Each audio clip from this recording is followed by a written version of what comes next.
Welcome to Tamil Nadu project update YouTube channel. இன்றைக்கி நம்ம சேனலில் எதை பற்றி பார்க்க போகிறோம்னா, பாம்பனில் புதுசாக கட்டிக்கிட்டு இருக்கிற நியூ பிரிட்ஜோட கரண்ட் ஸ்டேட்டஸ் என்னங்கிறத அப்டேட்டு தாங்க பார்க்க போகிறோம். இது வரைக்கும் நம்ம சேனலை சப்ஸ்கிரைப் பண்ணாதவங்க மறக்காமல் சப்ஸ்கிரைப் பண்ணிக்கோங்க. அப்போ தான் நாங்கள் போடுற ஒவ்வொரு வீடியோவும் உங்களுக்கு உடனுக்குடன் தெரிய வரும். வாங்க வீடியோக்குள்ளே போகலாம். நாம் கடந்த வீடியோவில் பார்த்திங்கன்னா பாம்பன் ரயில்வே பாலத்தில் பார்த்திங்கன்னா புதுசாக ஒரு வெர்டிக்கல் பிரிட்ஜிங் கட்டுறாங்கன்ற அப்டேட் பார்த்துருக்கோம். இது அதோட தொடர்ச்சி தான். ஸோ இன்றைக்கி பார்த்திங்கன்னா ரீசெண்டாக, அதாவது நேற்று பார்த்திங்கன்னா அந்த வெர்டிக்கல் லிஃப்டிங் சிஸ்டத்தில் பார்த்திங்கன்னா அந்த மையப்பகுதியில் ஒரு கர்டர் பிரிட்ஜு வருதுங்க. ஸோ அந்த கர்டர் பிரிட்ஜை சக்ஸஸ்ஃபுல்லாக நேற்று இரவு கன்ஸ்ட்ரக்ஷன் பண்ணுறவங்க சக்ஸஸ்ஃபுல்லாக பண்ணிட்டாங்க. ஸோ அதை பார்த்திங்கன்னா அந்த பகுதி மக்கள் ரொம்ப ஆரவாரமாக கொண்டாட்டத்தில் ஈடுபட்டாங்க. அது மட்டும் இல்லாமல் பார்த்திங்கன்னா வான வேடிக்கைகள் இதெல்லாம் செஞ்சுருக்காங்க. ஸோ கூடுதல் தகவலாக பார்த்திங்கன்னா அந்த கர்டர் பிரிட்ஜ் இப்போ பார்த்திங்கன்னா ஓப்பன் பண்ணுற ஸ்டேஜுக்கு வந்துச்சு. ஏற்கனவே நம்ம சில தினங்களுக்கு முன்னாடி நம்ம பார்த்துருக்கோம். அந்த பகுதியில் டெஸ்டிங் பண்ணியிருக்காங்க. உயர் அதிகாரிகள் கொண்ட மதுரை டிவிஷன்லேருந்து உயர் அதிகாரிகள் கொண்ட குழு பாலத்தை சோதனை செஞ்சு பார்த்துருக்காங்க.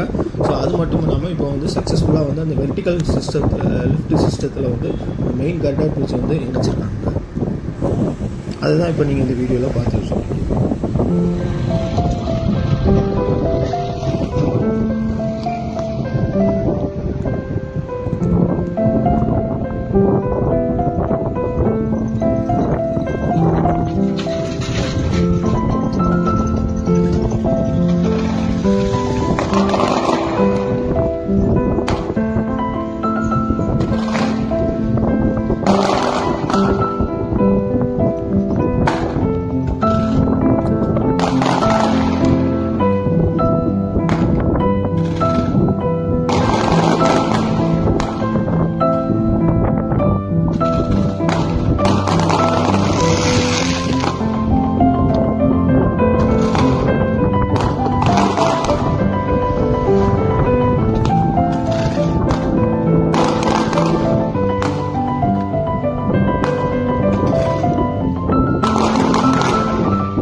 Thanks for watching this video. Going forward, we are planning to put more Tamil Nadu project update videos in this YouTube channel. Thank you.